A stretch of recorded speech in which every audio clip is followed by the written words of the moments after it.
I think that temperament is 99% of it. I was talking with Ms. Hall prior, and we were just sharing stories.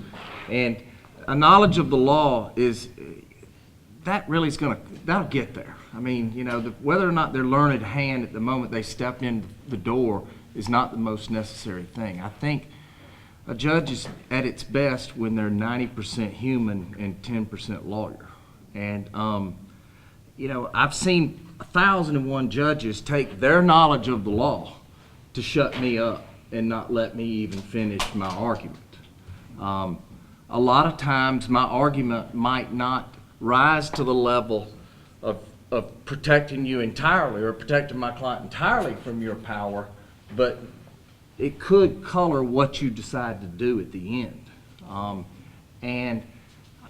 You know, a lot of times having a judge look at you with their arms crossed and you're 10%, 20% into what you're about to tell them, and they interrupt you to make you commit to something. Well, isn't this all about X, Y, Z? Because if you say yes, then they've got an answer that shuts you up and sits you right back down. So, you know, I once saw an attorney general tell a judge, well, Your Honor, you can't do that. Your Honor, you can't do that. You can't do that, to everything that the defendant suggested, because there was plenty of room and reason why to do it. And finally, he looked at him and he said, well, why don't we go out in the courtroom and just figure out what I can do? And then he went out there and was willing to try to help.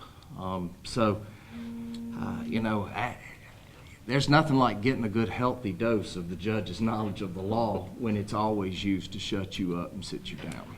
So that's how I feel about that. To me, experience as a trial lawyer, that usually translates into, hey man, I've been there where you are, so I know you're disappointed, but sorry. You know, to me, it's all about temperament, because, you know, at the end of the day, we're asking human beings to run this system, and so we've got to make room for the human being factor to be its best and it reflect in our community and at the courthouse.